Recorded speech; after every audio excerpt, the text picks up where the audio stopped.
Shalom. Leo tutasoma Wakorintho wa pili, sura ya 10 mpaka sura ya 13. Nitasoma. Basi, mimi Paulo mwenyewe nawasihi kwa upole na utaratibu wa Kristo. Mimi niliye mnyenyekevu nikiwapo pamoja nanyi, bali nisipokuwapo ni mwenye ujasiri kwenu. Naam, naomba kwamba nikiwapo nisiwe na ujasiri kwa uthabiti ambao nahesabu kuwa nao juu ya wale wanaodhania ya kuwa sisi tunaenenda kwa jinsi ya mwili. Maana, ingawa tunaenenda katika mwili, hatufanyi vita kwa jinsi ya mwili. Maana, silaha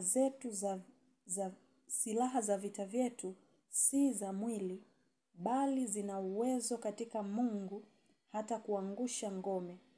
Tukiangusha mawazo na kila kitu kilichoinuka kijiinuacho juu ya elimu ya Mungu, na tukiteka nyara kila fikira ipate kumtii Kristo. Tena, tukiwa tayari kupatiliza maasi yote, kutii kwenu kutakapotimia. Yaangalieni yaliyo mbele ya macho yenu, mtu akijitumainia mwenyewe ya kuwa ni mtu wa Kristo, na alikiri hivi pia nafsini mwake ya kwamba kama yeye alivyo mtu wa Kristo, vivyo hivyo na sisi. Maana, nijapojisifu zaidi kidogo kwa ajili ya mamlaka yetu tuliopewa na Bwana, tupate kuwajenga wala si kuwaangusha, sitatahayarika. Nisije nikaonekana kana kwamba nataka kuwaogofya kwa nyaraka zangu. Maana, wasema, nyaraka zake ni nzito, hodari, bali akiwapo mwenyewe mwilini ni dhaifu, na maneno yake si kitu.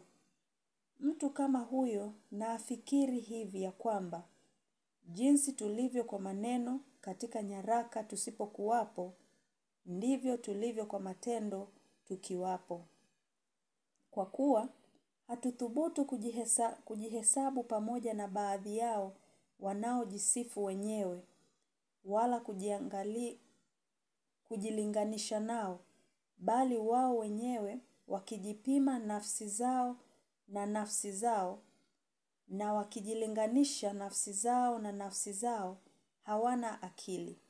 Lakini, sisi hatutajisifu zaidi ya kadiri yetu, bali kwa kadiri ya kipimo tulichopimiwa na Mungu, yaani kadiri ya kufika hata kwenu.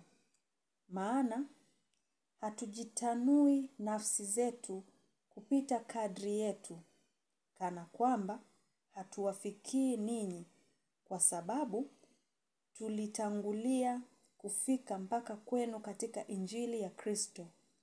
Wala hatujisifu zaidi ya kadri yenu, yaani katika taabu za watu wengine, bali tukiwa na tumaini ya kwamba imani yenu ikuwapo, tutakuzwa kwenu kwa kadri ya kipimo chetu na kupata ziada.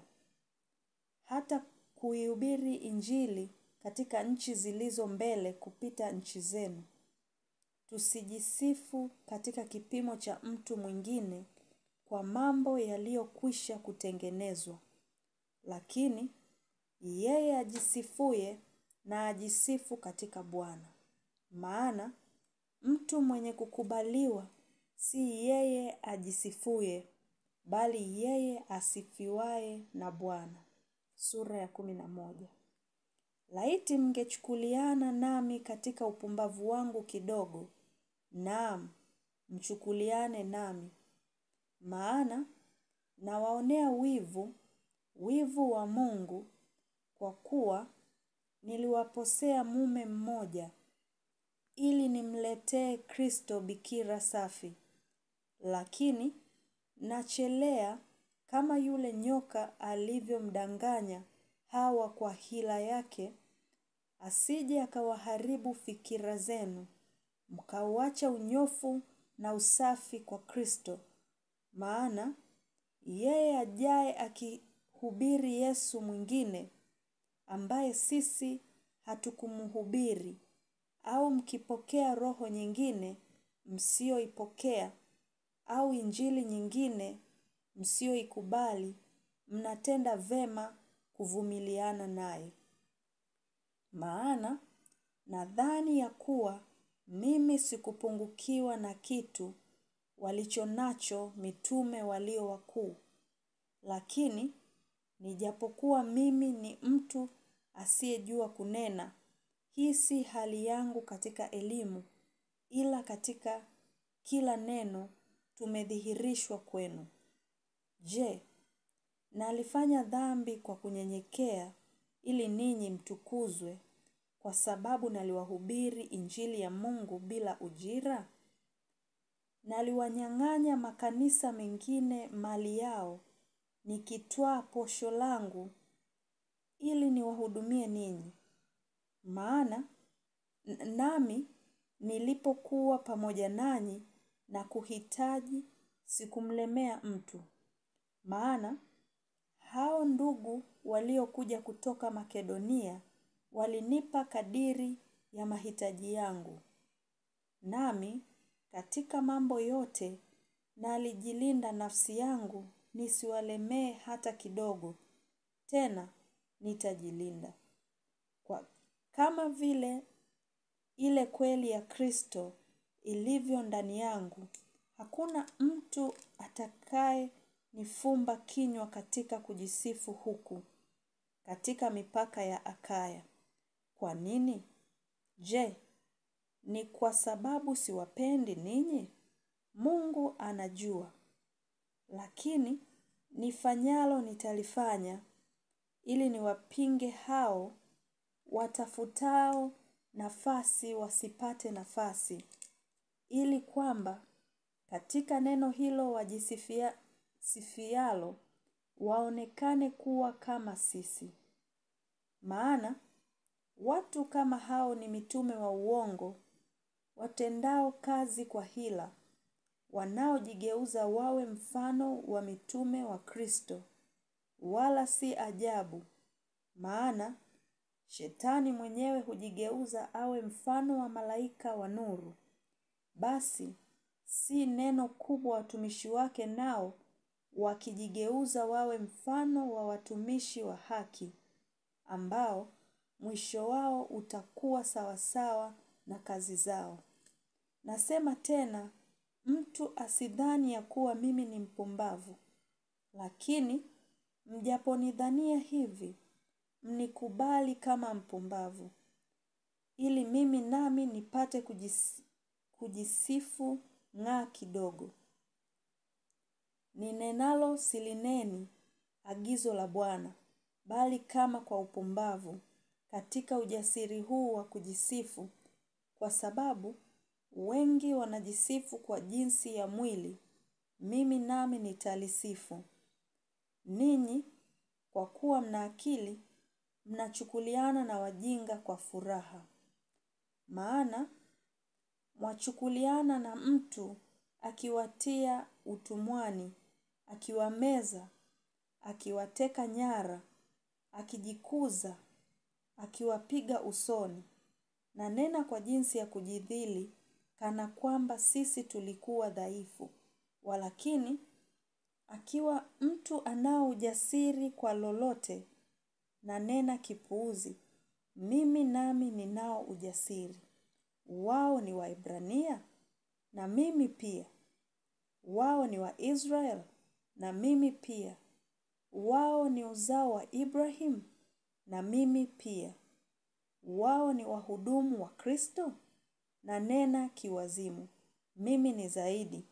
Katika taabu kuzidi sana, katika vifungo kuzidi sana, katika mapigo kupita kiasi, katika mauti mara nyingi, kwa Wayahudi mara 5 nalipata mapigo 40 kasoro 1. Mara 3 nalipigwa kwa bakora, mara 1 nalipigwa kwa mawe, mara 3 nalivunjikiwa jahazi. Kuchwa kucha nimepata kukaa kilindini. Katika kusafiri mara nyingi, hatari za mito, hatari za wanyang'anyi, hatari kwa taifa langu, hatari kwa mataifa mengine, hatari za mjini, hatari za jangwani, hatari za baharini, hatari kwa ndugu za uongo, katika taabu na masumbufu, katika kukesha mara nyingi, katika njaa na kiu, katika kufunga mara nyingi, katika baridi na kuwa uchi. Bagairi ya mambo ya nje yako yanijiayo kila siku, ndiyo maangalizi ya makanisa yote. Ni nani aliye dhaifu nisiwe dhaifu nami? Ni nani aliye kwazwa nami nisichukiwe? Ikinibidi kujisifu nitajisifia mambo ya udhaifu wangu. Mungu Baba wa Bwana Yesu aliye mtukufu hata milele, anajua ya kuwa sisemi uongo. Huko Dameski, liwali wa mfalme Areta alikuwa akiulinda mji wa Dameski ili kunikamata. Nami nikatelemshwa ndani ya kapu katika dirisha la ukutani, nikaokoka katika mikono yake. Sura ya 12. Sina budi kujisifu ijapokuwa haipendezi, lakini nitafikiria maono na mafunuo ya Bwana. Namjua mtu mmoja katika Kristo, yapata sasa miaka 14, kwamba alikuwa katika mwili sijui, kwamba alikuwa nje ya mwili sijui, Mungu ajua. Mtu huyo alinyakuliwa juu mpaka mbingu ya 3. Nami namjua mtu huyo, kwamba alikuwa katika mwili sijui, kwamba alikuwa nje ya mwili sijui, Mungu ajua. Ya kuwa alinyakuliwa mpaka peponi, akasikia maneno yasiyotamkika ambayo haijuzu mwanadamu ayanene. Kwa habari za mtu huyo nitajisifu, lakini kwa ajili ya nafsi yangu sitajisifu, isipokuwa katika habari ya udhaifu wangu.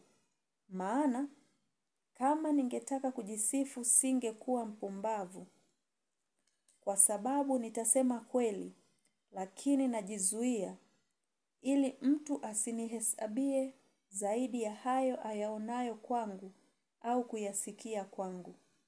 Na makusudi nisipate kujivuna kupita kiasi kwa wingi wa mafunuo hayo, na alipewa mwiba katika mwili, mjumbe wa shetani, ili anipige nisije nikajivuna kupita kiasi. Kwa ajili ya kitu hicho nalimsihi Bwana mara 3 kwamba kinitoke.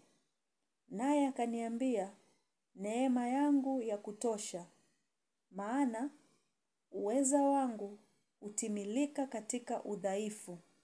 Basi nitajisifia udhaifu wangu kwa furaha nyingi, ili uweza wa Kristo ukae juu yangu. Kwa hiyo, napendezwa na udhaifu na ufidhuli na misiba na adha na shida kwa ajili ya Kristo. Maana niwapo dhaifu ndipo nilipo na nguvu.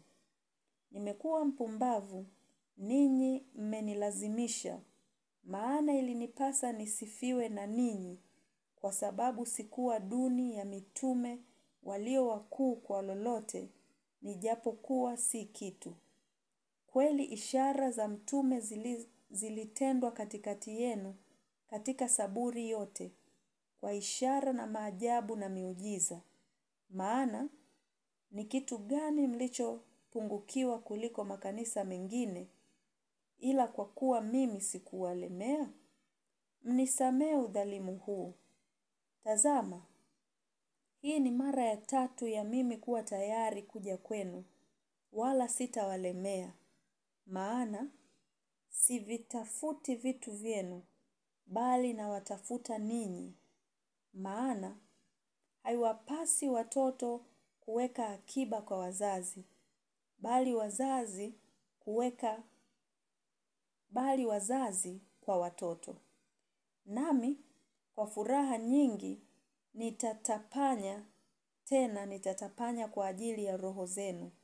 Je, kadiri nizidivyo kuwapenda sana, ninapungukiwa kupendwa? Lakini, na iwe hivyo, mimi sikuwalemea, bali kwa kuwa mwerevu naliwapata kwa hila. Je, mtu yeyote niliyemtuma kwenu, kwa mtu huyo naliwatoza kitu? Nalimuonya Tito, nikamtuma ndugu yule pamoja naye. Je, Tito aliwatoza kitu? Je, hatukuenenda kwa roho yeye yule na katika nyayo zile zile? Mwadhani hata sasa ya kuwa tunajiudhuru kwenu. Mbele za Mungu twanena katika Kristo. Na hayo yote wapenzi ni kwa ajili ya kuwajenga ninyi. Maana nachelea nisije nikawakuta si kama vile nitakavyo kuwakuta. Nikaonekana kwenu si kama vile mtakavyo. Nisije nikakuta labda fitina na wivu na ghadhabu na ugomvi na masingizio na manong'onezo na majivuno na ghasia, nami nitakapokuja tena. Mungu wangu asije akanidhili kwenu, nami nikawasikitikia wengi waliokosa tangu hapo, wasihutubie uchafu na uasherati na ufisadi walioufanya. Sura ya 13. Hii ndiyo mara ya 3 ya mimi kuja kwenu. Kwa vinywa vya mashahidi 2 au 3, kila neno litathibitishwa. Nimetangulia kuwaambia, na kama vile nilipokuwapo mara ya 2, vivyo hivyo sasa nisipokuwapo. Nawaambia wazi, wao waliotenda dhambi tangu hapo, na wengine wote, ya kwamba nikija sitahurumia. Kwa kuwa mnatafuta dalili ya Kristo, asemaye ndani yangu, ambaye si dhaifu kwenu, bali anauweza ndani yenu. Maana alisulubiwa katika udhaifu, lakini anaishi kwa nguvu za Mungu. Maana sisi nasi tu dhaifu katika yeye, lakini tutaishi pamoja naye kwa uweza wa Mungu ulio kwenu. Jijaribuni wenyewe kwamba mmekuwa katika imani. Jithibitisheni wenyewe. Au hamjijui wenyewe kwamba Yesu Kristo yu ndani yenu? Isipokuwa mmekataliwa. Lakini natumaini kama mtajua ya kuwa sisi hatukukataliwa, nasi twaomba Mungu msifanye lolote lililo baya. Si kwamba sisi tuonekane tumekubaliwa, lakini ninyi mfanye lililo jema. Tujapokuwa sisi tu kama waliokataliwa. Maana hatuwezi kutenda neno lolote kinyume cha kweli, bali kwa ajili ya kweli. Maana twafurahi iwapo sisi tu dhaifu, ninyi mmekuwa hodari. Tena twaomba hili nalo kutimilika kwenu. Kwa sababu hiyo, naandika haya nisipokuwapo, ili nikiwapo nisiutumie ukali kwa kadiri ya uwezo ule niliopewa na Bwana, kwa kujenga wala si kwa kubomoa. Hatimaye ndugu, kwaherini, mtimilike, mfarijike, nieni mamoja, mkae katika amani, na Mungu wa upendo na amani atakuwa pamoja nanyi. Salimianeni kwa busu takatifu. Watakatifu wote wawasalimu. Neema ya Bwana Yesu Kristo na upendo wa Mungu na ushirika wa Roho Mtakatifu ukae nanyi nyote. Amen.